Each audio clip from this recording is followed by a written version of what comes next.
Hi there. Thank you so much for listening to Grounded in Maine today. My name is Amy Fagan, and my guest today is Mark Ellwood. And Mark's business is called Pace Productivity. And we are talking time management and also a little stress management today. I'm excited about this because, things are a little stressful these days. But Mark, thank you so much for hanging out with me. I'm thrilled to learn what you have to share with us because I know there's new stuff for sure. It's a delight to be here, Amy. Yay. And so you are a time management pro? Like do you Guru, expert, guru? Oh, professional. guru. Yes. You have been studying this for years. Mhm. Okay. So can we start off by why? I'm just curious. I'm always curious about that. I schedule myself way too tight. I had the today off and I had four meetings and I had to go to the Social Security office and like all these things and like I feel like I didn't get anything accomplished. I'm really bad about that. And it's not like I also have a really hard time with downtime. So this is where you're going to come in really helpful, I think.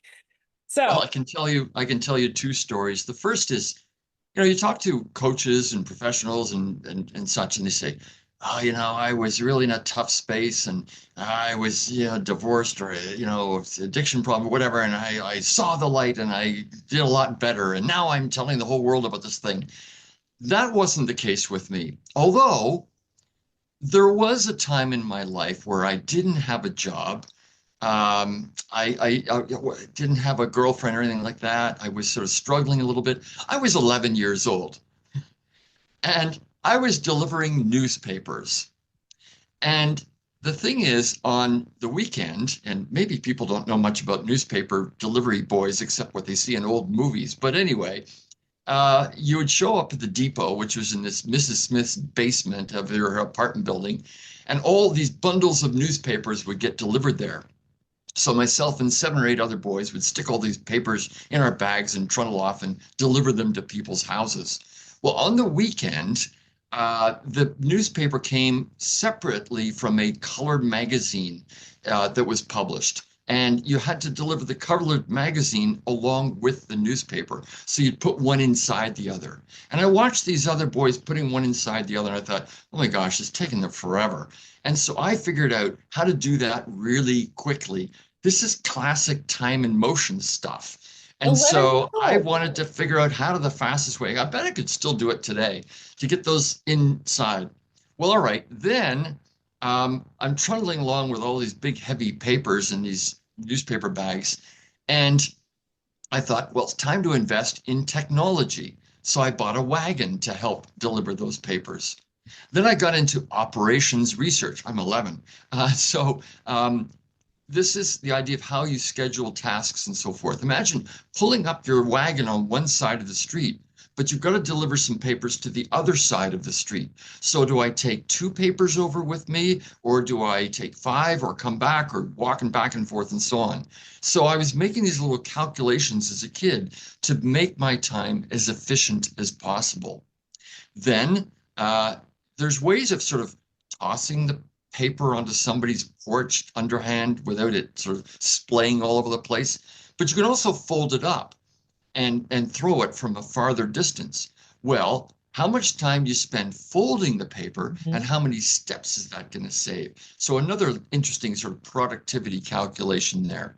And then the big one, batching tasks. So you try and do things together that are sort of like-minded, I suppose. Um, I had to go and collect from people every single week. I'd knock on their door. Hi, it's Mark from the newspaper. I'm collecting, and they'd pay me in cash. Well, my last route, I had about 100 people to collect from. That was a lot on Tuesday nights. So I split the route in two. I did half on week 1 and 3, and the other half on weeks 2 and 4, thus saving myself some time. And people Mhm. didn't mind paying for 2 weeks. So that was a kind of an efficiency thing that I did. There was one other, which is people had the option to pay at the office, kind of like we do now, right? You pay everything remotely. And I suppose I could have done more of that at the time. But the trade-off, of course, is that you get better tips if you collect from In people person, personally. for sure. So that was kind of my introduction to productivity, thinking about how to make my paper route as efficient as possible. So I was spending as little time on that as possible and as much time on friends and sports and schoolwork and so Okay. on.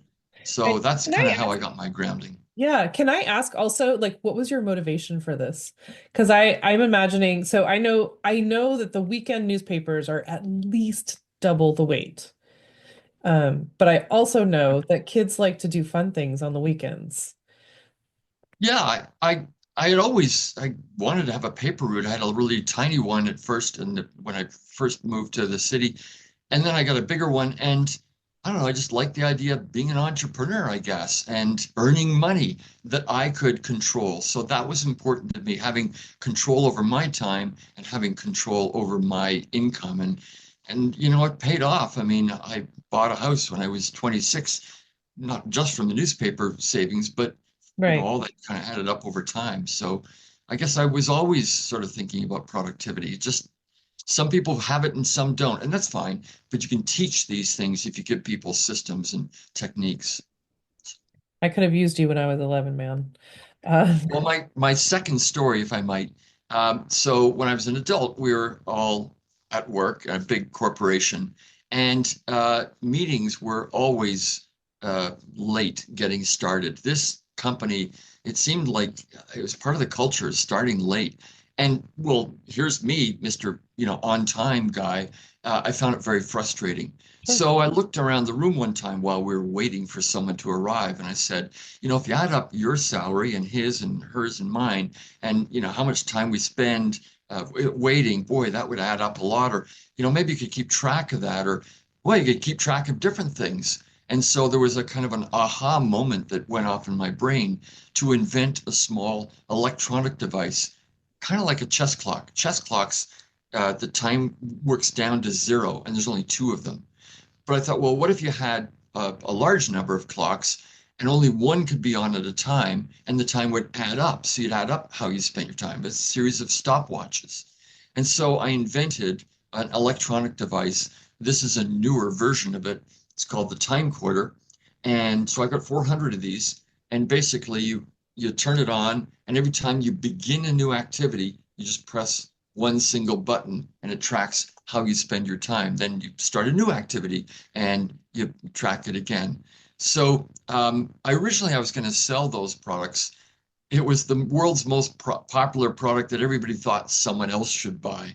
That didn't work out. But I pivoted, and so I developed this business of conducting these time studies where I lend the devices out to people. They track their time for 2 weeks. They really love it. And I analyze the results and show people how to become more productive. Okay, so it's part of like a coaching. So You could say that, yes. I mean, coaching is sort of one-on-one, right? So I'm dealing with large organizations, and it's not about the individual person. All our studies are anonymous, and that's why the employees really like them. But I'm looking at sales reps or bank managers or station managers to see what does that job look like, and we'll track a number of people and then see where the productivity opportunities are. right. Okay. That I imagine all you have to do, well, I mean, all you have to do is like make people pay for it, right? And then Yes. be like, oh, whoa. I get that now. That, put money on it and that it makes it a lot clearer. Um, that's really cool. And so do you push the button when you're starting a new task and then do you push the same button again when you end the task? Well, no, you push a new button for the new thing that you're on. So it's just one simple button. I often claim it's a little less complicated to use than a doorbell because it gives you audio, tactile, and visual feedback, and you just hit a new button every time you begin a new activity. So it's dead simple. You can learn to use it in about 5 seconds. That's on the long side, and then at the end of the day, you just turn it off, and then you start the next day. It's better than an app for a whole bunch of reasons. It's tracking the things you're doing on your phone. It doesn't run out of batteries. It's giving you instant feedback. It's easy to use, so that's why it's better. The challenge is people go, oh, our employees aren't going to like it. Turns out employees really like it. We get a participation rate of about 94%. Right. So it's fun for people. I'm sure there's some competition, going on, like who's going to be on time, who's going to, do like a pool, who's going to be late. All right. So early on, I decided, oh, I'll keep a database of all these different client studies, and I'll find a way to sort of commonize the data so I could eventually write papers on it and do some research. So that's what I've done is try to look at 35 years worth of research and see what Wow. some of the patterns are. Wow. That's going to be fascinating. I mean, I'm not a numbers person at all. Anyone can tell that. But just the outcome sounds like it would be really interesting. Some people, I mean, I'm sure that you're that person that's like, ooh, let's look at all the little details. Yeah, sort of numbers geek. Well, out there in the world, there's a lot of opinions. And, talk about facts and fake facts and news. But I won't get into all that. But I've always been grounded in real data, real research, real science, and I think that's what our lives are based on. And so there's a lot of time management authors who write about time management. It's kind of based on opinions and personal experience, and usually it's pretty good. But I'm trying to bring some science and data to that whole realm of time management. Yeah. I mean, because yeah, I imagine that there are people that would say, well, that works for you. That's great. Or, something like that. But then, you're like, no, look, I've been studying this for 35 years. Yep. Your textbook. Mhm. Well, I can tell you a little bit about my recent project because I looked at managers, I looked at best time for meetings, I've looked at women and mothers of infants. We did a project in Australia of new mothers, but this one, what we know, because I go to these time use conferences, in the domestic realm, women are much more responsible for domestic tasks than men. They're spending more time on childcare, on cooking, cleaning, and shopping, and there's many Western countries. And so you can go and look at the research. It's quite consistent. Men have caught up a little bit over the recent number of years, but women are still responsible for a larger portion of that domestic time. So I thought, okay, well, how about the workplace?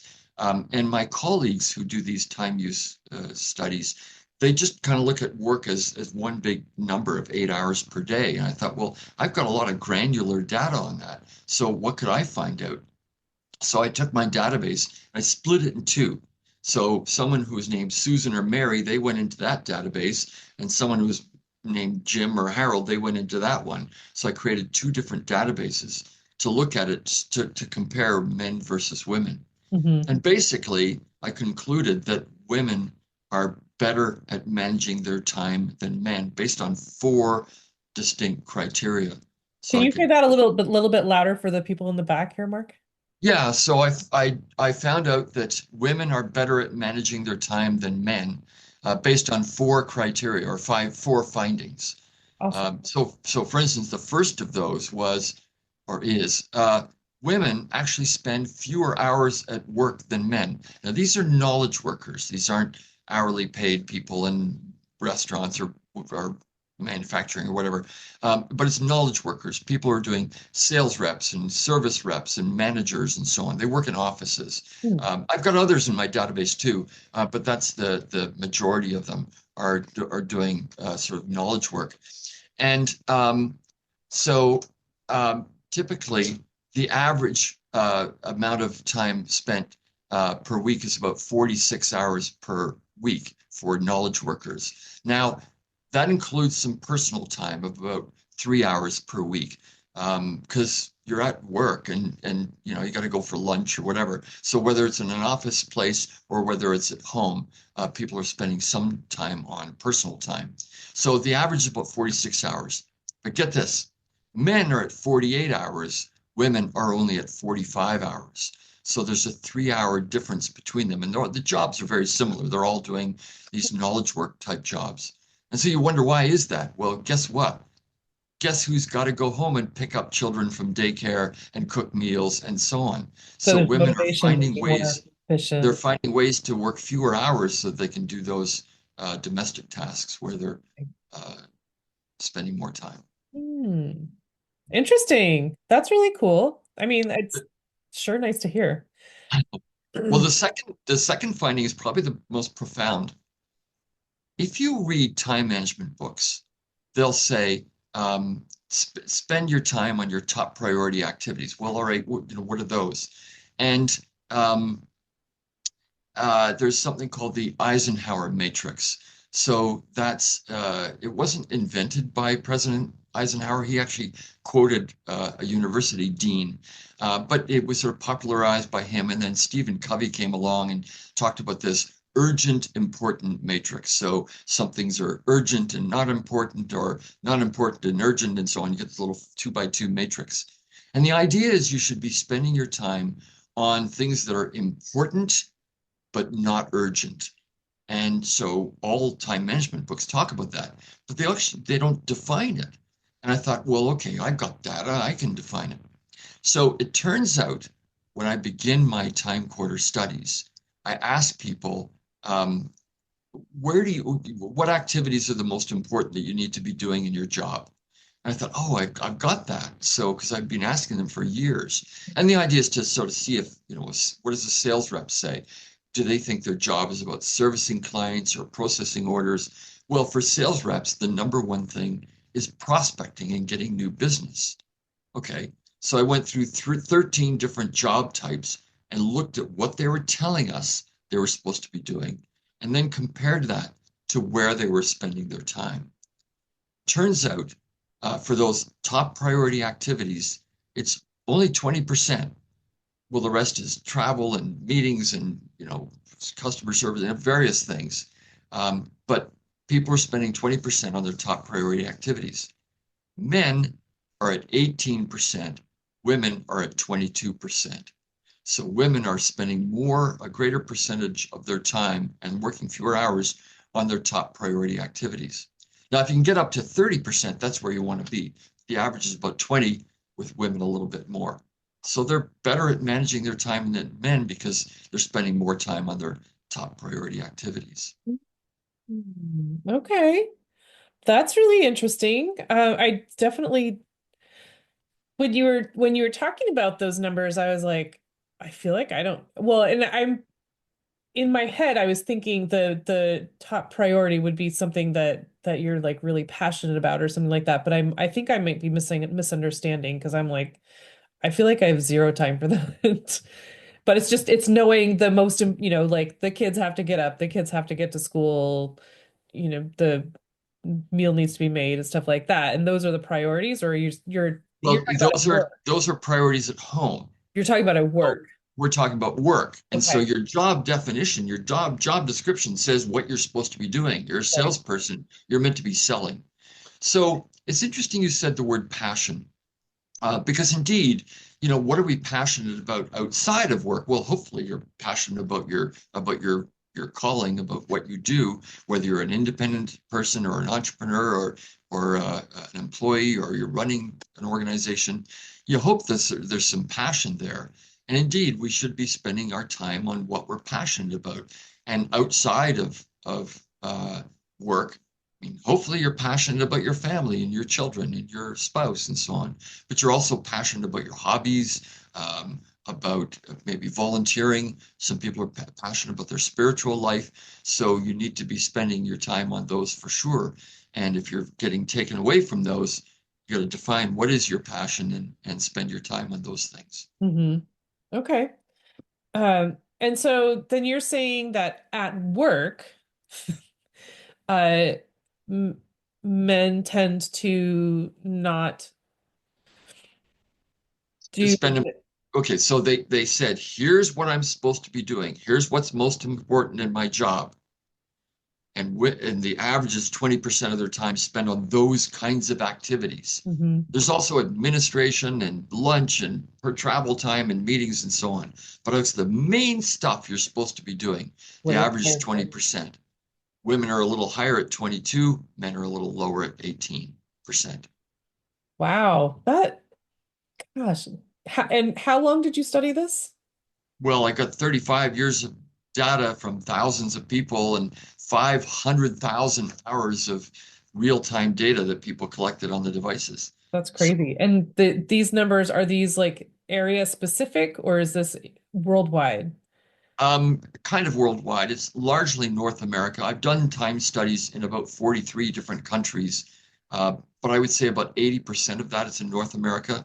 There's some Australia, England, Western Europe, there's some, but another 40 countries, so it's quite substantial. Wow. Wow. Oh my gosh.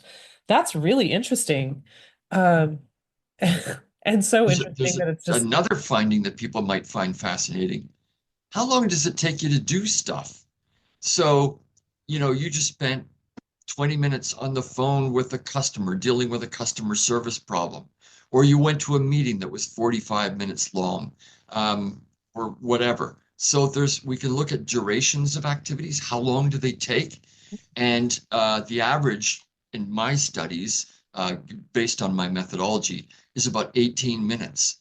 Well, men are at 22 minutes, women are at 16. So when they do things using the TimeCorder device, they're getting them done faster.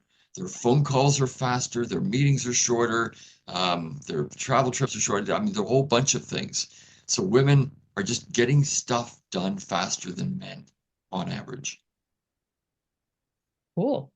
Okay.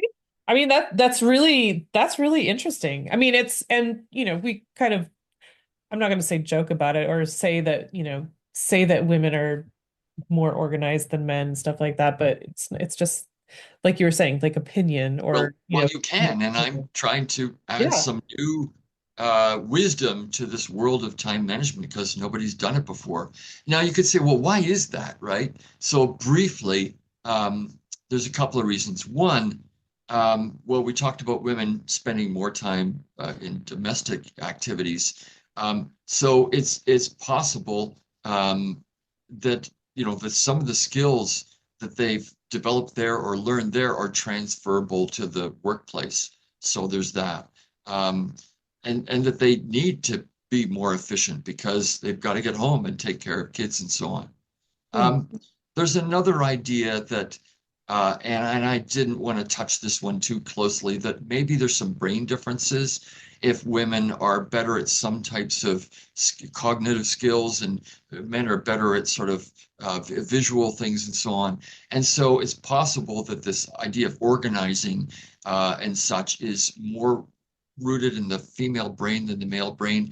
I'm going to leave that to others because it's a little tricky to look at. The research is hard to get into. So there's a possibility there that there's some brain differences that might lead to this. Okay. I mean that sounds more like science than math and hmm.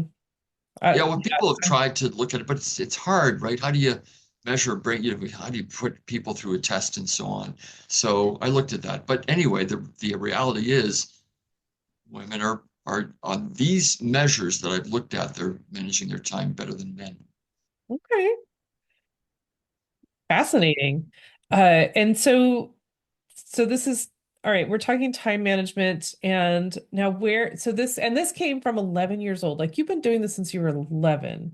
Well, I've been a productivity guy. I invented the device when I was about 32 years old or something like that. Yeah. So, But I mean, um, you've had sort of been working the numbers. yeah, I think, as I said, some people get it, some don't. Some people struggle with time management. And so, what is time management? I write about this sometimes. It's kind of an umbrella. Some people say, well, you can't manage your time. You can only manage your results and say, whatever. Um, but it's kind of a collection of a number of soft skills, planning, goal setting, overcoming procrastination, meeting management, email communication, filing. All this is sort of a collection of skills. I think some people have it and some don't. You can teach it, and I've taught it to people. There's some very specific techniques, but some people are just super organized. If you talk to CEOs of organizations, men or women, they get it. I mean, they're smart in a number of different ways, but they're really good at focusing on their top priority activities for sure. And so when we've asked them to track their time, some of the men said, no, I don't need this. I'm already organized. I'm doing a study of senior executive women, and some of them have taken interest. But at that high level, people are really good. So what we want to do is emulate them. What are the things that you and I can do in our day-to-day lives to just get a little more organized or to spend our time a little bit better? And so I offer people tips and advice on how to do that. Hmm. That's cool. So can you go over those skills again? Can you just say the skills again, the soft skills?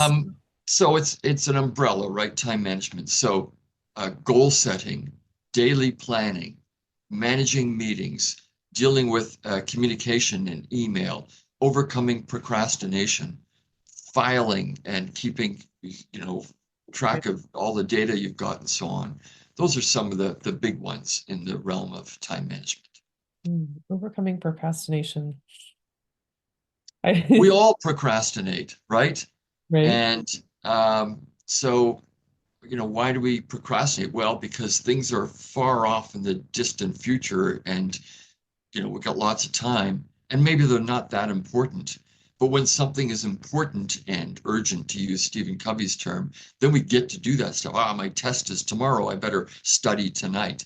Mhm. And so the risk, though, is that you run out of time and other things come up and so on. So the way to overcome procrastination is through better planning, so that you create a, a plot. I always thought that the best sort of planner in the history of the world was Santa Claus, right? He's got to deliver all those presents on Christmas Eve. That Right? he can't, put that off. So he's No got to pick. dilly-dallying. And for people who do Christmas, like buying presents for kids and cooking turkeys and so on, or people who throw a party, you're planning that. Your deadline is, well, December 24th or the date of the party or the dinner thing or whatever you're doing. And so you got to work backwards. So some people are very good at doing that. And so you take those skills to plan for Christmas or whatever it might be and apply those to other areas of your life and think about, well, how did I plan that all out? Well, okay, I set a list and I, you know, did my shopping for Christmas and so on. So it's transferring those skills to other areas of your life that can be really helpful. Hmm. Wow. Okay. Uh, yeah, I happened to just see on LinkedIn today, Harry Duran had posted something, he had done a post and he said that he read somebody say, and I can't remember who he was talking about, but they said procrastination is fear. Um, and that's really powerful. And just to think of when you were saying about procrastination, I was like, and then thinking about fear, I was like, oh man, it's really deep. Yeah, this Canadian Overcoming researcher fear. did something called the procrastination equation. He talked about the idea of the length of the task and the importance. So fear comes into it as well. And again, this is sort of common sense stuff because people haven't measured it as such. But I'm putting this thing off because maybe I'm fearing that I'm going to fail, right? I'm not going to do well on that test, so I'll just delay it or making that sales call or asking that person out for a date or whatever. So we fear the consequences. And so one technique that we recommend to people is to visualize a positive outcome rather than a negative one. We also ask people, okay, what's the worst that could happen? So you have to call up and make a sales call, and we all sell things in one form or another. What's the worst that happens? Somebody says, no, I'm not interested. Okay, fine. It's not a reflection on you. It's a reflection that they didn't want to buy that thing. Mhm. So seeing the positive consequences and trying to understand those negative consequences, which are usually pretty small, if you can do that, then that helps reduce the anxiety, the fear, and allows people to move into action mode. So that's one way of overcoming procrastination. Yes. Oh my goodness. Okay. And so you also wanted to talk about stress management, which is it's a whole different ballgame, sort of. Yeah, there's a lot there, and I guess so what is stress, and maybe we'll do another show on that. But stress is our reactions uh, activities out there. Something happens out there and our body reacts to it. We hear about the fight or flight syndrome. And the classic example is some predator is chasing after you. So what do? You fight it or do you flight it? And some people also suggest that you freeze. So interestingly, the body has all kinds of reactions. If you're going to prepare for fight, well, you better get some blood flowing. You better stop systems in your body that aren't needed, like digestion or sexual activity. You better create alertness in different ways. So the body changes how it works to be able to handle those stressful situations, fight or flight. The problem is you can't maintain that for long periods of time.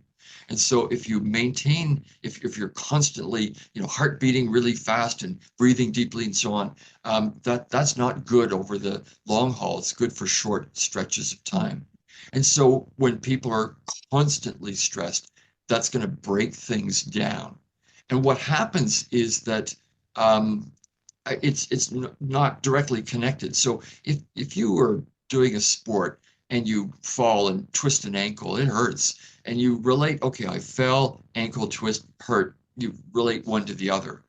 But if you've got a headache today or you didn't sleep well last night, you might not relate that to the fact that your boss yelled at you a week ago or something went wrong. And so that people don't always make the direct connection. Oh, I'm just feeling irritable these days. Yeah, it's because of that pile up of stress, but they don't make that direct connection. So you have to become first aware of all those symptoms. And if your body is doing these strange things, headache or lack of sleep or being irritable, or if you're behaving differently, you're yelling at people or just not feeling yourself, it could be a stressful reaction, which is okay in the short term, but not sustained over the long period of time. So you can try and reduce those stressful inputs, get out of that situation, which is hard to do. You can't always stop your boss yelling at you. Right. But then there's some mitigating things you can do to take control of your life. And so I talk about some of those, about how you can uh, better manage as stressful reactions. That's really helpful because I know, I mean, when you were talking, just you mentioned that, if your boss yelled at you, like then every time you see your boss, you're going to be like, waiting for that to happen again, maybe. And so you're living in uh, that stress situation, like every time you're at work. And I get that. Sure. We're all going to face stress. There's a scale of activities that are listed, um, and that create big stresses in our lives. Number one on the list is death of a spouse. But there's a whole pile of divorces, moving, getting arrested, graduating from school, all kinds of things. There's a list of about 80 or 90 of them. And those are the things in our lives that create stress. And everybody knows that. Oh, I had some renovations done and it, went horribly. Or, oh, my kid is having trouble at school or whatever. So those are kind of one-off stressful situations. And some people have a number of those going on. They've got an aging parent they've got to take care of, but young kids as well that are causing them some difficulties, along with the work problems. And they got laid off from work or whatever. So all those things add up. And we're all going to face those. What I say is control, or sorry, attend to the things you can control and let go of the things you can't control. So attend to the things you can control. Go to the doctor, take a course, eat better, plan your life better. There's a whole bunch of stress management things you can do. But there's also a lot of people get eaten up by things they can't control. And my best example, my late father got remarried after my mother died. And my siblings weren't too fond of the new spouse. And they got all eaten up about that. And I thought to myself, well, but I can't control that. If my father wants to get remarried and he feels he's in love and so on, we can give him a bit of advice on handling finances and so on. But if that's his choice, I can't control that. So I can't get eaten up over things that I can't control. And if you go on social media, there's a lot of people getting upset at a lot of things. So, whether it's politics or social issues or whatever, take attend to things you can control. So volunteer for a political party or sign up for this or go to, volunteer in something. But some of those things you can't do much about. You have to let those go and not let them eat you up. And that's a good way of managing some of that stress in your life. Okay. I mean, do you have suggestions how to do that though? That's because I mean, I feel I've sort of thought, and this is just my simple brain, but like when something stressful happens, I tend to take things personally and take it on. And I have a hard time letting it go. Well, about a year ago, I decided to eliminate some words from my vocabulary, I guess. And the words are ridiculous, outrageous, offended. There's some others as well. But if you say to yourself, "Oh, that's ridiculous," "Oh, that's outrageous," I mean, that's a kind of a visceral reaction to something that's out there that you really can't do much about. If you say to your spouse, "Hey, honey, I was upset because last night you said that thing and you did this thing." I mean, that's fair to say, and I'm really feeling hurt about that. But that thing that happened out there, that's outrageous. So that's ridiculous. There's, I, eliminate those words from your vocabulary. I don't use those words anymore. It's eating you up. Now, some people might say, "Oh, but I am feeling that way because that thing happened and I need some stress relief, and so I get mad." Well, all right. I suppose getting mad is a way of letting off steam. It's a way of relieving that buildup of tension in your Right. body. What I would say is find some other ways to do that. Do something physical, like, go for a run or play a squash game or a tennis game or something, or go for a bike ride or do something physical that allows you to let go of some of that energy rather than just letting it eat you up all the time. Mm. And that's a way of managing and mitigating that stress reaction. And don't use all those words. Um, Also, find the positive. It's really easy to be critical of things out there. Again, those are things we can't control. I'm saying let them go. How about turning that around upside down? And how about a little more kindness? So, what kind things did you do today? Who did you say thank you to? Who did you give a compliment to? What family member did you call up and tell them you're thinking of them? "Hi, honey, I was just thinking of you." Or buying a little gift for somebody or doing a little favor for somebody. So take that negative energy and turn it into positive energy with more kindness in our lives. Oh, I really like that. Just, like you were saying, something that is in your control. Just m- focus on that. And so, when you're somewhere, say thank you or say have a great day or I Yep. hope you're doing okay. And that's awesome. I mean, it's so simple, but it's when you're in that like stress response or, feeling sorry for yourself or whatever. Sometimes it's hard to get out of that, but that's a really good thing to remember. Here's what quick one. When you're driving, everyone gets eaten up. Ah, that guy out there. Ah, that idiot out there. You can't change what that idiot does. And so, how do you let that go? But here's a neat driving tip. And not everybody agrees with this, but I've had one client who talked about this. They said, "Oh, it's making a difference." Every time you see an amber traffic light or a yellow light, orange light, I guess you call them, let's call them amber light, stop. Instead of hitting the gas and thinking, "I'm going to race through this thing," and most jurisdictions, you are supposed to stop unless you can't. But most people think that, "Oh, I got to race through the light." That just adds stress. So instead, stop. And people go, "Oh, the guy behind you is going to hit you." No, they don't. I've been doing this for years. So stop for amber lights. You're taking control of your car and your speed rather than letting it control you. And you know what? Your life starts to change. All of a sudden, you start letting people in front of you. You wait for a pedestrian to cross. You're thinking, I'm in control here. I'm going to be kind here, and I'm not going to let these yellow amber lights control my life. It's quite surprising how that little thing can make a real difference while you're driving and no one hits you from behind.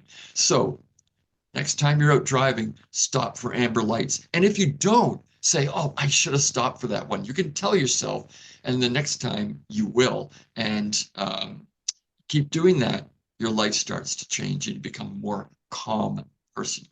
Okay. So when you stop at a yellow light or an amber light, do you not look in your rear view mirror to make sure that they're not going to hit you from behind?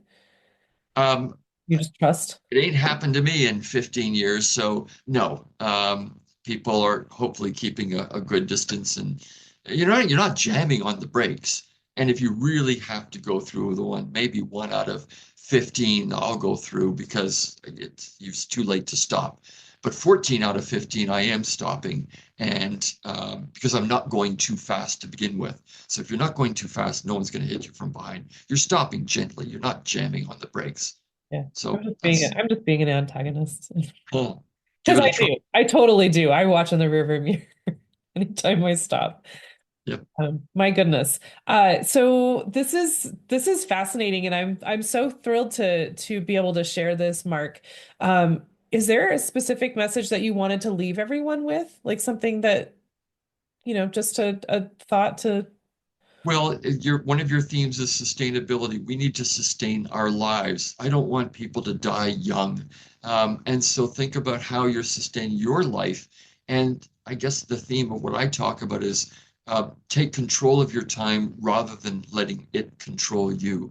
You are in control. You have many more choices than you realize. Even if you're working a couple of jobs, even if you've got a family of kids all over the place, take control of things and make decisions rather than letting things affect you. That would be my general theme for people. Take control of your time and not let it control you. You bet. I'm writing it down. Um, that's And that awesome. traffic light thing is a good example of that. I'm in control here, I'm not letting that thing dictate what I do. Awesome. So Mark, what does the word sustainability mean to you when I say it? Well, as I mentioned, it's sustaining our own lives, and certainly I care about the planet as you do.